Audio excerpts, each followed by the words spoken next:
ప్రజలు నాకు సబ్స్క్రైబ్ చేయండి. మళ్ళా అడుగుతున్నా, నేను సిగ్గు లేకుండా అడుగుతున్నాను, సబ్స్క్రైబ్ చేయండి చేయండి చేయండి. నా ఆవేదనను అర్థం చేసుకో. నేను ఒక అమ్మకి ఒక నాన్నకి కొడుకుగా ఉండదలుచుకోలేదు ఇక మీదట. ఏం మాట్లాడుతున్నావు?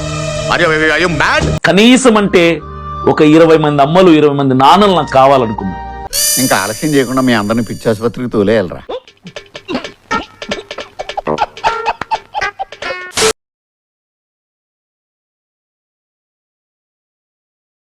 మా ఇంటికాడ డాబా మీద దేవుడే ఇప్పుడు నాకు ముందు ఎలా దర్శనం ఇచ్చాడో నాకు తెలియడం కోసం వచ్చాడు అన్నాడు దేవుడు.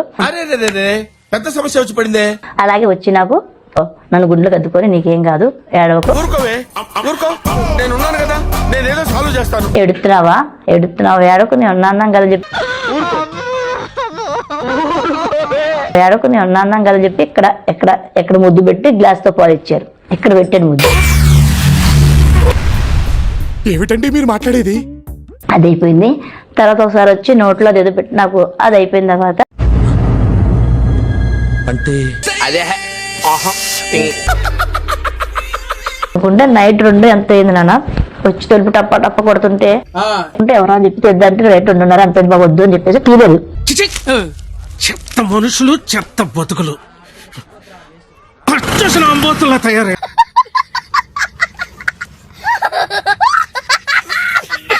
నువ్వు ప్రచారం చేసాక వస్తున్నావు కదా, మళ్ళీ వేసా నీ కాలు మార్చలేదా స్టడీగా? ఏం పాయింట్ పెట్టావన్నా, సూపర్. ఏం మారుస్తాడు కదా, సక్కు ఏమైనా ప్రార్థించకూడదా?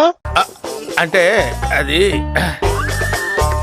మళ్ళీ ఇది ఇటు చేపి చూద్దాం, మేము అమ్ముతాము. ఓరి నాయనో, వీడు ఈ టైప్ లో తగిలాడేంటి? ఏదో ఒకటి చేసి పంపించకపోతే తర్వాత అడుక్కు తినాలి. మీరు ఎందుకు వస్తారు ఇట్లా హిందువులు ఇంట్లో కాడికి? సిగ్గు లేదు ఒక తూరు చెప్తే. సిగ్గన్నా ఉంటే కొంచెం ఏదన్నా చెప్తే సిగ్గుపడతాడు అనుకోవచ్చు. ఏంది సువార్త? లజ్జన్నా ఉంటే కనీసం సరే అషేమ్డ్ గా ఫీల్ అవుతాడు అని చెప్పని అనుకోవచ్చు. సువార్త నీ ఇంట్లో చెప్పుకో, ఇట్లా జనాల దగ్గర రావద్దు.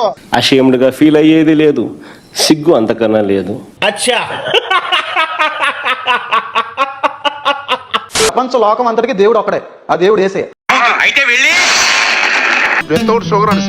అంటే అమెరికాలో జనాభా ఎక్కువ ఉన్నారు కాబట్టి అమెరికా దేవుడు. అంటే అక్కడ ఎక్కువ పాపులేషన్ క్రిస్టియన్ పాపులేషన్ ఉంది కాబట్టి అమెరికాలో పుట్టింది అని అనుకుంటుంటారు. ఆ మతం మనకెందుకు అంటారు. ఆ మతం మనకెందుకు అన్నప్పుడు అమెరికా వాళ్ళు తయారు చేసిన ఫోన్లు వాడకూడదు, లైట్లు వాడకూడదు, కెమెరాలు వాడకూడదు, ట్రైన్ ఎక్కకూడదు. లెక్క చూస్తే మీరు భారతదేశంలో ఉండొద్దు, అమెరికాలోకి వెళ్ళిపోండి.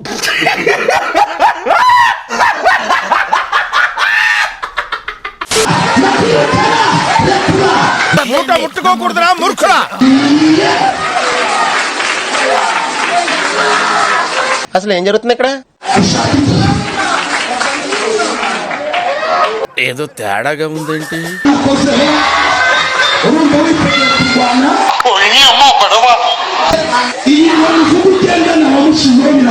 ఇట్లాంటి చేస్తే అని ఏం చేయాలా?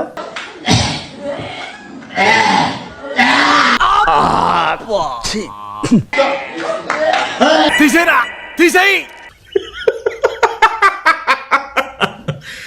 అంతా అయిపోయింది అనుకున్న యోసేపు జీవితంలో, నిరాశ నిస్పృహలో ఉన్న యోసేపు జీవితంలో అందరూ వద్దనుకున్నారు. ఏం చేద్దామంటవా? తన అన్నలే మోసం చేసి గుంటలో పడేశారు. ఎన్నిసార్లు చెప్పాలరా? అరే చదువు మీద దృష్టి పెట్టి ఐఎఫ్ఐఎస్ ఏదో ఒకటి అయ్యి దేశాన్ని ఉద్ధరించరా. కానీ నా దేవుడు విడవలేదు. నీతులు దెంగిన కాడికి చాలు, ఇక స్కూలుకు దెంగే.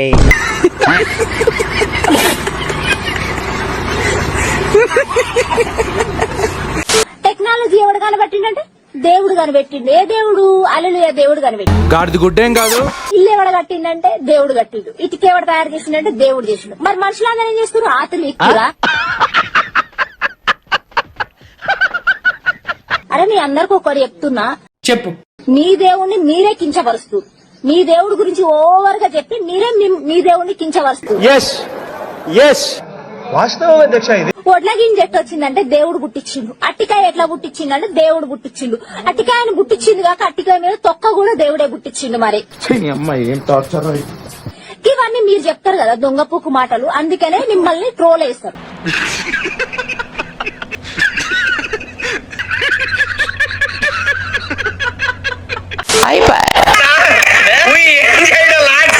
ఈ కార్యక్రమం ఇంతటితో సమాప్తం. రేపు ఇదే అలవాసులపై మళ్ళీ కలుసుకుందాం. అంతవరకు సెలవు. మరి ఇలాంటి ఇంట్రెస్టింగ్ అప్డేట్స్ కోసం షేర్ చేయండి, లైక్ చేయండి. సబ్స్క్రైబ్ చేసుకోండి. ఫైనల్ గా గంట కొట్టడం మాత్రం మర్చిపోగా